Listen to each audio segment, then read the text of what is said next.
Well, if there are uncleanable bloodstains on the floor, it certainly didn't come from Union soldiers because there have never been any in the house.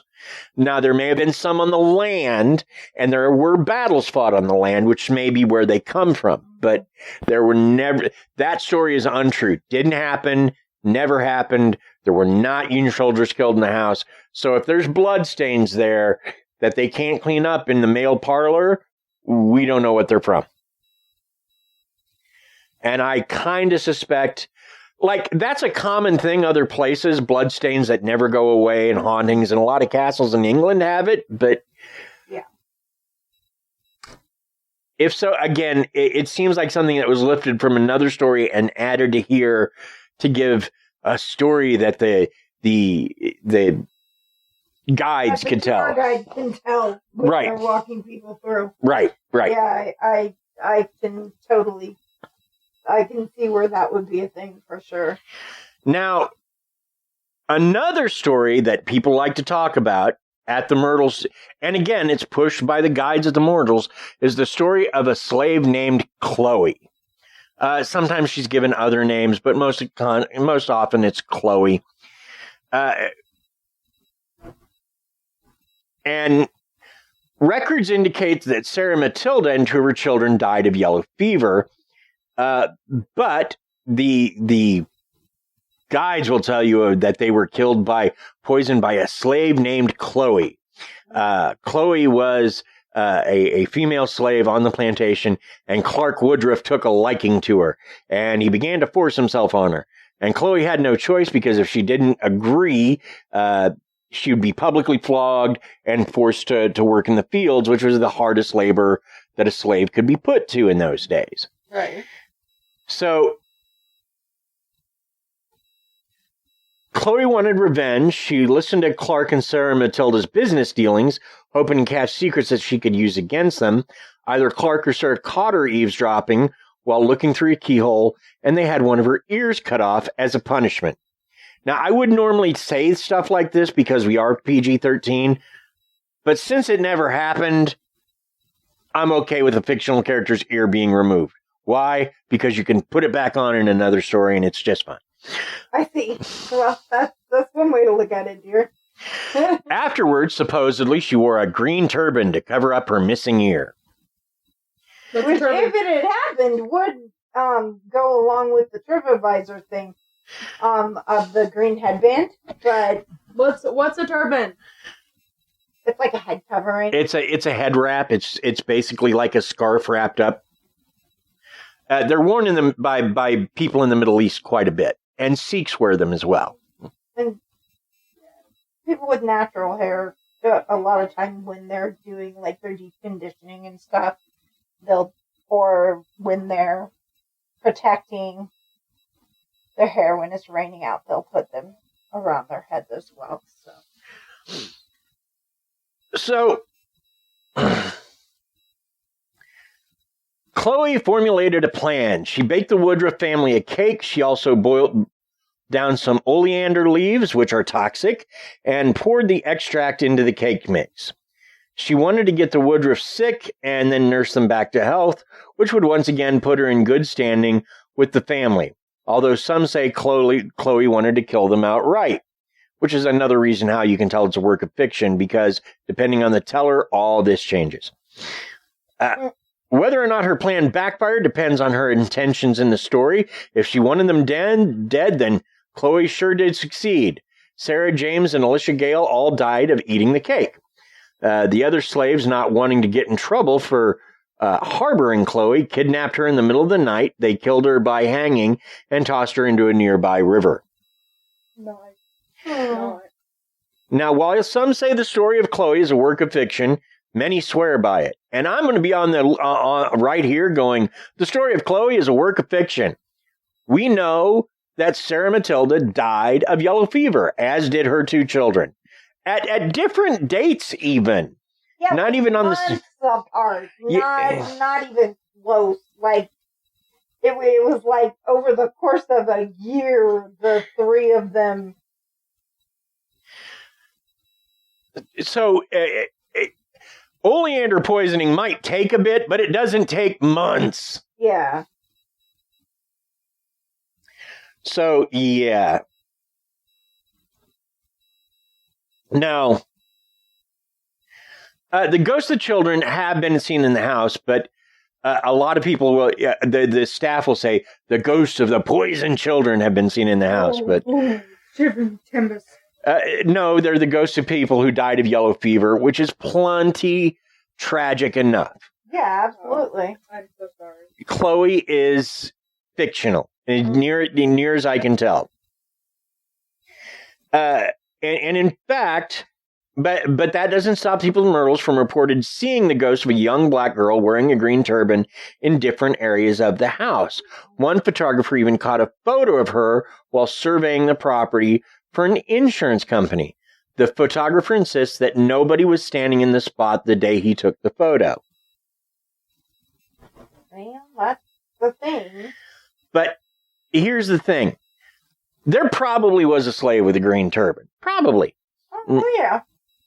Almost certainly. It was a common fashion thing at the time, and it was commonly used by slaves. So a woman in a green turban, I'll buy that. But it ain't Chloe. It isn't this Even if it was a Chloe, it wasn't. It isn't this fictional oleander poisoning slave getting revenge because she got cut off and she was bumping uglies with the plantation owner and didn't want to be.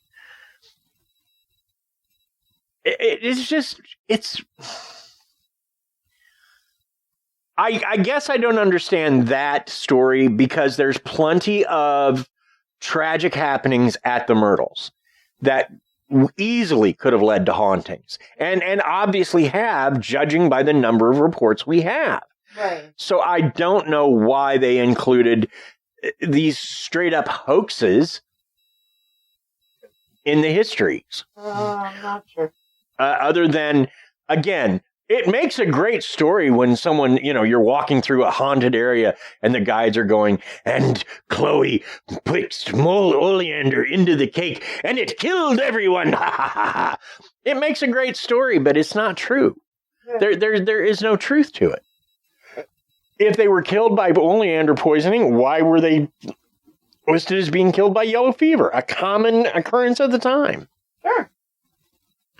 So, and I kind of feel like that, again, this is a story maybe from another plantation that they stole and gave to the Myrtles because it's a good story. But that brings us to our summary, to our final thoughts, as you will. And mine are as thus. The Myrtles is a fascinating place, and it's got history. It's over 200 years old, and I am fascinated by it. And I would love to go.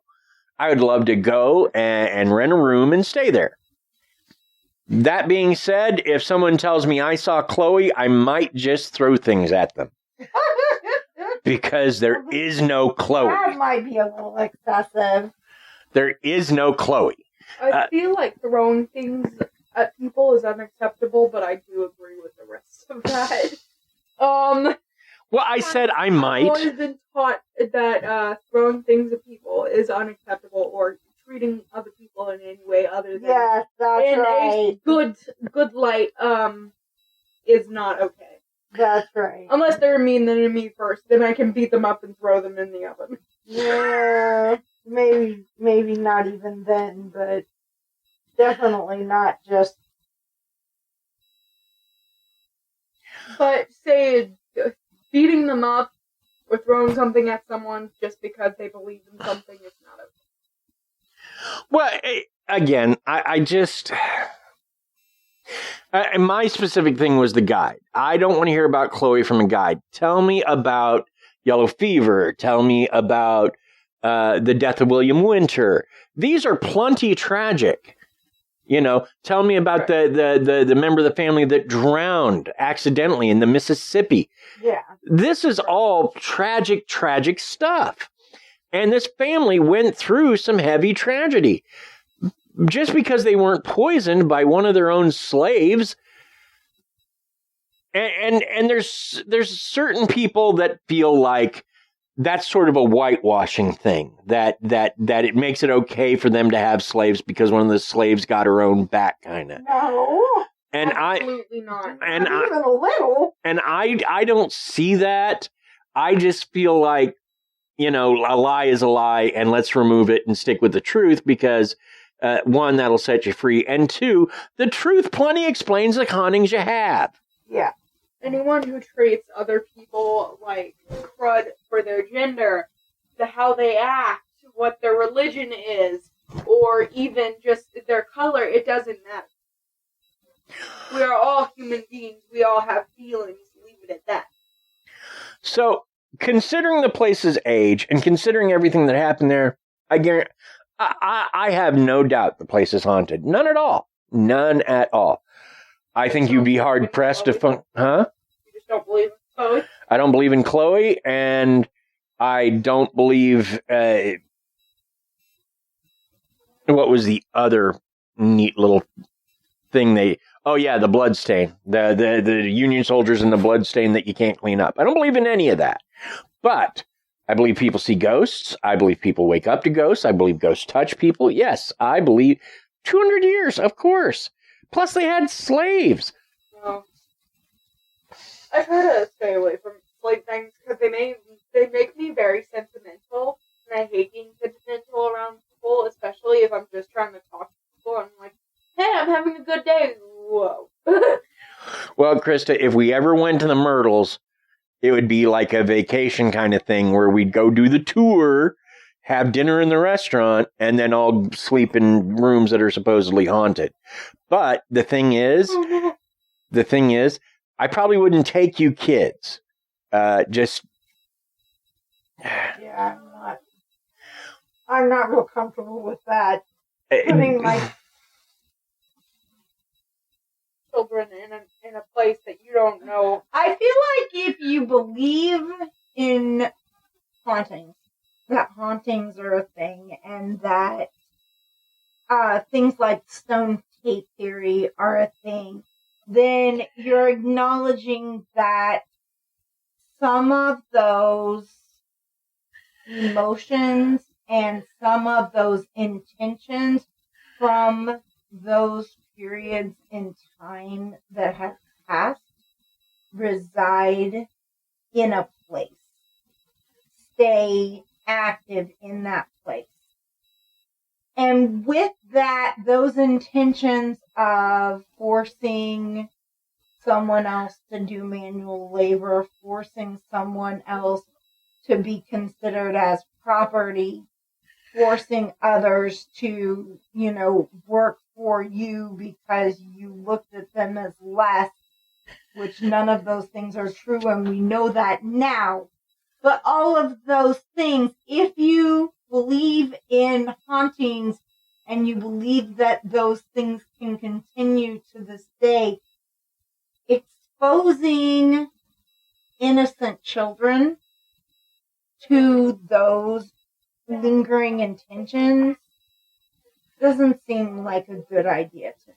Absolutely. Right. And I agree with that. Also, it's just